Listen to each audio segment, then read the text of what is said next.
Handicapper Steve here, handicapping the racing from Aintree Racecourse here on Friday. It is April the 5th, 2019. I'm going to look at almost all the races on the program from Aintree, but before I get on to that, remember to please follow me on Twitter at HorseRacingKid5 for more selections for race courses around the world, and also join me tomorrow for my Grand National preview here on YouTube.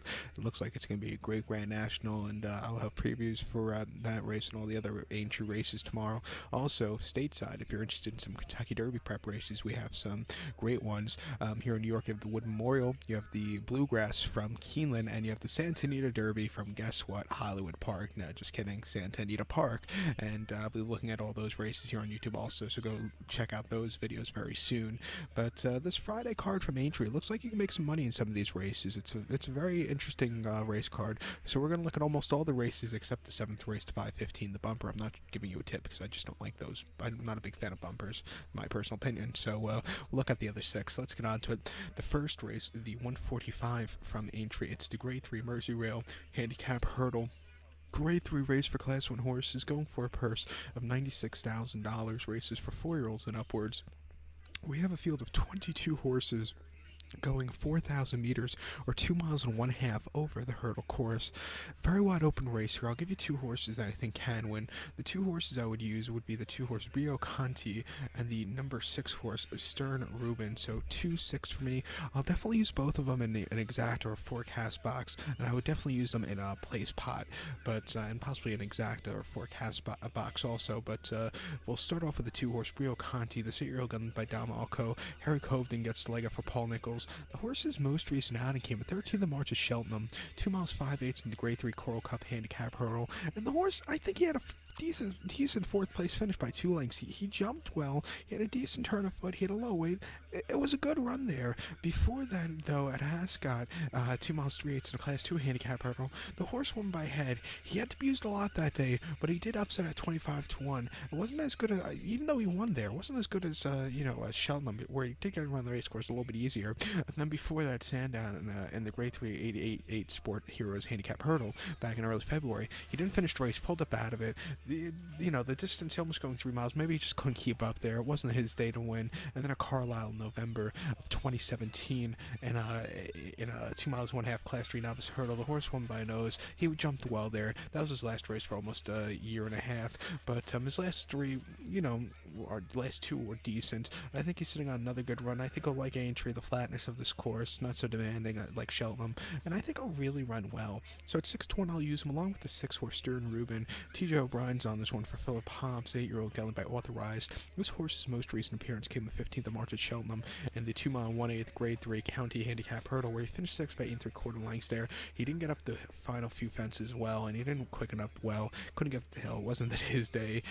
He just didn't handle Cheltenham. Before that, at Taunton on the 15th of February, 2 miles 1/16 in Class 2 Handicap Hurdle, he finished second by 1.5 lengths there. And again, he just couldn't get that good turn of foot at the end, but he did jump during the main portion of the race. And then before that, he ran at Ledlow on the 19th of December, 2 miles in a Class 2 Handicap Chase. Over the bigger obstacles, he finished 3rd by 6.5 lengths. He just didn't quicken up, but he did jump well over the bigger, obstacles.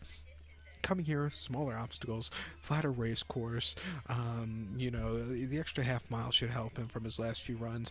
Not being at Cheltenham, I think he'll really run well. So 15-1, I'll use him. And like I said, he's a horse you definitely want to use in the place pot. So to recap my selections for the first 145 from Aintree, it's the Grade 3 Mersey Rail Handicap Hurdle. I'll use the 2 horse Brio Conti, and I'll also use the 6 horse Stern Reuben. Go 2-6. Like I said, I'll do an exact forecast box, and I'll definitely use him in the place pot. So now let's get on to race number 2 from Aintree. Race number 2 from Aintree, the 220. It is the Grade 1 Top Novices Hurdle. It's a Grade 1 race for Class 1 horses, going for a purse of $128,000. Race for novice 4-year-olds and upwards. Field of 8 horses going 3,300 meters or 2 miles and 1/16 over the hurdle course. My top selection here, I'm going to take the 3 horse Itchy Feet. I'm going to go 3-1-4 in the TriCash trifecta. 3-1-4 TriCash trifecta. Top selection of 3 horse Itchy Feet. If you have itchy feet, I would seek medical attention immediately. Or here's another one: we're parked in the itchy lot. Let's see if any of you guys get the reference there with the itchy lot one. But top selection, 3-horse itchy feet. Gavin Sheehan gets leg up for Ollie Murphy. This 5-year-old gelding by Sima de Triomphe. The horse's most recent outing came the 12th of March at Cheltenham. Soft ground, 2 miles in the Grade 1 Sky Bet Supreme Novices Hurdle, and he finished third by 5 lengths, and he just never got up the hill well. He jumped okay at the main portion of the race, but he just never got that good turn of foot. It was his first start since November, so maybe he needed the race. I think I'm here second off the break, to a race course that's very flat, not as demanding as Cheltenham. I think I'll run a lot better. Before that, the 18th of November, Cheltenham, in the 2-mile Grade 2 Sky Bet Supreme Trial Novice Hurdle, he finished second by 1.25 lengths there. And during that race, he jumped well. It was a small field, but he did get around the race course well. And then before that, 21st of October, Kempton, 2 miles in listed novice hurdle class 1. He won by 2 1/4. He just went away with it. It was a very good victory. And then to Cello, which has the horse that handles Cello will most definitely handle Aintree. And he ran 2 miles in a handicap hurdle there, a novice hurdle. It's Cello first over the obstacles. He won by 7, and he just took off clear. It wasn't the toughest group, but he got around the race course well. I like him here. 3-1, second off the break. I'll take him. Probably get better odds in the UK markets, I would say. But to recap my selection for the second, the 220 from Aintree, it's the Grade 1 Top Novices Hurdle. I'm going to take the 3-horse Itchy Feet. Let's go 3-1-4 in the TriCash trifecta. Let's get to the third. The 250, the third race from Aintree, it's the Grade 1 Mildmay Novices Chase. It's a Grade 1 race for Class 1 horses, going for a purse of $128,000. Race for novice 5-year-olds and upwards. Field of 7 horses going 3 miles and 1/8 over the Chase course. Top selection, I'm going to take the 4-horse Lost in Translation. I'll go 4-6-1 in the TriCash trifecta. 4-6-1 TriCash trifecta. Top selection of 4-horse Lost in Translation. This 7-year-old gelding by Flemsforth. Robbie Power gets the leg up for Colin Tizard. The horse's most recent outing came the 14th of March at Cheltenham. 2 miles and 1/2 in the Grade 1 JLT Novices Chase. He finished second by 2 1/4 lengths behind Defy de Soy. This horse, he jumped well, but Defy de Soy has been on an absolutely, killer streak. Yeah, he just couldn't keep up with him. I think this is the best streak for Defy de Soy. But this horse, he was just second best. Before that, Sandown on the 2nd of February, 2 miles and 1/2 in the Grade 1 Sicily Isle Novice Chase. He finished second by 3/4 of a length there. And, he jumped well, but like I said, Defy de Soy just ran that better race. And then before that, he did get the other side of Defy de Soy at Cheltenham on New Year's in the Grade 2 Bet Bright Dipper Novice Chase, where this horse won by 1 3/4, and he just had a great turn of foot late in the race, and he won very nicely. He ran here last year in the Mersey's Novices Hurdle, where he finished second by half length behind Black Op. He just couldn't get that good kick to get over Black Op, but he got around the race course well. He should like the going, and Defy de Soy is not running this one, so it should really help this one a lot. So 3-1, I'll take him. So to recap my selections for the third, the 250 from Aintree, it is the Grade 1 Mildmay Novices Chase. I'll go with the 4-horse Lost in Translation. I'll go 4-6-1 in the TriCash trifecta. So now let's get to the 325, the featured 4th race from Aintree. It's the Grade 1 JLT Chase. It's a Grade 1 race for Class 1 horses, going for a purse of $320,000. Race for 5-year-olds and upwards. Field of 7 horses going 4,000 meters or 2.5 miles over the Chase course. Top selection, I'll take the 5-horse Top Notch. I'll go 5-4-3 in the TriCash trifecta. 5-4-3 TriCash trifecta. Top selection of 5-horse Top Notch. 8-year-old gelding by Political Load here. Daryl Jacob gets the leg up for Nicky Henderson. The horse's most recent outing came the 14th of March at Cheltenham. 3 miles in the Grade 1 Sun Racing Stayers Hurdle. He finished 15th by 4 lengths. He ran shit. The horse was just much the best there, and he just couldn't get into it. It wasn't his day to win, but I think coming here to Aintree in lesser quality race, I just think he'll run so much better. Before that, in a listed chase at Kempton, 2 miles 9/16 January the 12th, he won by 5 lengths. He stepped down in class there for his first time in quite a while, and he did everything right. He jumped well, he quickened up nicely. It was a very good run, and then before that at Ascot over the hurdles now, 3 miles in the Grade 1 JLT hurdle, he finished third by 5 3/4 lengths, and he just didn't get around the race course well. It wasn't his day to win. And then Sandown last April in the Grade 2 Oaksey Chase, he won by 2 1/4. He was 80 cents a dollar favorite, and he just ran a terrific race. And then at Ascot, in the Ascot Chase last February, he finished fourth by 20 lengths. He weakened out of it. He doesn't like a very wet, heavy ground. He likes a little give, but not heavy wet. I think today's going should be suited for him, and I think not running at Cheltenham should be suited for him also. It's not so tough to get around this course. At 8-1, I think he's sitting on a good race, so I'll take him. So to recap my selection for the fourth, the 325 from Aintree, it is the Grade 1 JLT Chase. I'll go with the 5-horse Top Notch. Let's go 5-4-3 in the trifecta. Let's get to race. The fifth race from Aintree, the 405, it is the Grade 3 Toph and Handicap Chase. It's a Grade 3 race for Class 1 horses, going for a purse of $179,000, race for 5-year-olds and upwards.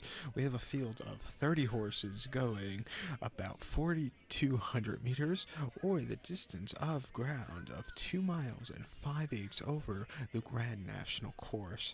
So it's going to be an exciting race to watch, a very difficult race to handicap. So I'll give you 3 horses that I think can win. All 3 horses can be used in the place pot, and most definitely they can be used into the exacta or forecast box. But the 3 horses I would use here would be the 1-horse Janica. I would also use the 4-horse San Benedetto, and I would also use the 5-horse Cadmium. So I would go 1-4-5 here in the Toph Chase. But we'll start off with the 1-horse Janica. 7-1 here. Daryl Jacobs on this one for Nicky Henderson. The 6-year-old given by Sadler Maker. This horse ran the 14th of March most recently at Cheltenham. 2 miles 5/8 in the Grade 3 Bound Advisor Maribel stable plates handicap chase, and the horse finished second by 3/4 length. Even with the heavyweight, this horse got around the race course while he jumped well. He ran a very good effort there. Before that, Cheltenham on the 26th of January, 2 miles 5/8 in the Grade 3 Spectra Cyber Security handicap chase. The horse finished second by a head, and again ran a brilliant race. Not as good as next start out, but I thought this horse ran a decent effort. And then at Ascot, first start in care of Henderson on the 22nd of December, 2 miles 3/8 in Class 2 handicap chase. Horse finished second by 2 1/4 lengths. He jumped well, but it was first off the break, and the horse probably needed the race. Before that was running in France at Auteuil, 2 miles 3/4 in a handicap chase, where he won by 5 lengths and just went away with it. He actually won his 2 in a row. He won the race before at Auteuil very easily, going 2 miles 1/4 in a chase race. I think he'll get around the race course well. His last 2 runs were very nice. Even with the heavyweight today, I think he's alive, so I'll use him along with the 4-horse San Benedetto. Nick Schofield is on this one for Paul Nichols. This 8-year-old owned by Layman. The horse is most recent now and came 2nd of March at Newbury. 2 miles 1/2 in the Grade 3 Greatwood Gold Cup handicap chase, and the horse won by 2 1/4 there.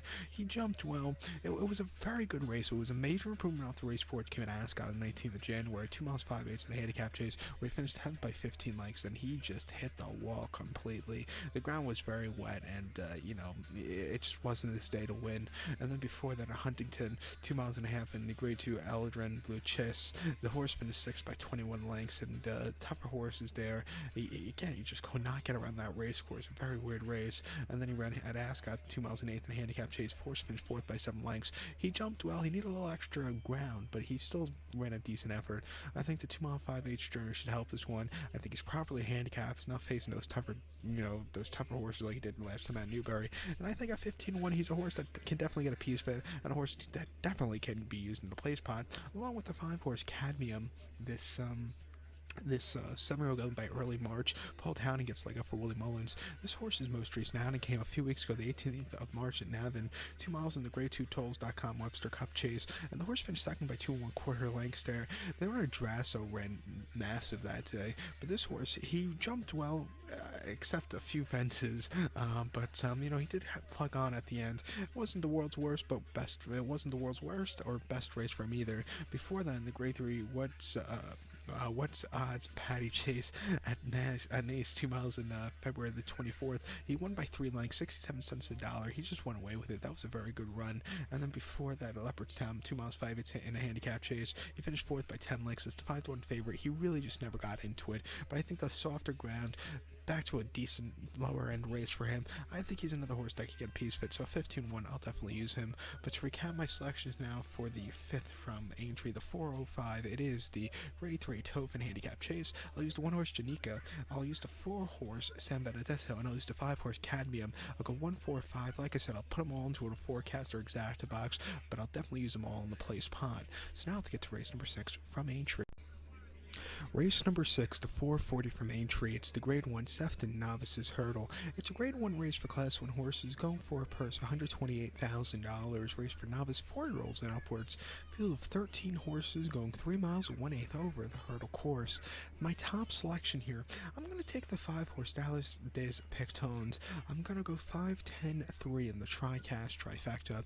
5-10-3 TriCast trifecta. Top selection of 5 horse Dallas Des Pictones. 6-year-old Gelding by Spanish Moon. Jack Kennedy gets the leg up for Gordon Elliott. The horse's most recent outing came the 15th of March at Cheltenham, 2 miles and 1/2 in the conditional handicap hurdle class 2 events. He finished second by 1 1/4 lengths there, and he never got that good turn of foot. The winner early doors just ran a hell of a race. Didn't expect that personally, but this horse, he jumped well, but he needed that extra kick. But it was his first start in a little bit of a little time, so maybe you need the race.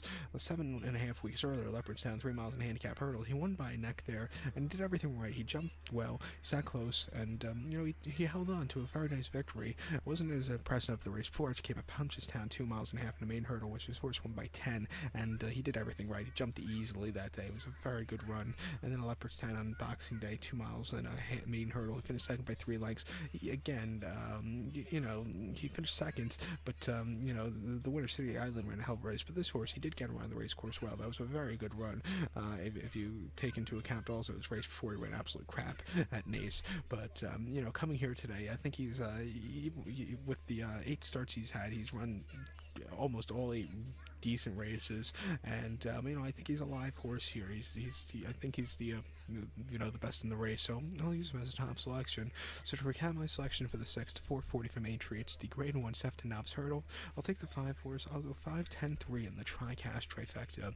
Now the 7th race to 5:15, the Weatherby Racing Bank Standard Bumper National Hunt Flat Race. I'm not going to give you a selection or tip for this race because I'm just not a big fan of bumpers. It's just not my thing. So remember, good luck to all. Remember to follow me on Twitter at Horse Racing Kit 5 for more selections for race courses around the world. And remember to join me tomorrow for some more Aintree previews. Of course, tomorrow is the Grand National, so join me here on YouTube for that. Good luck, everyone.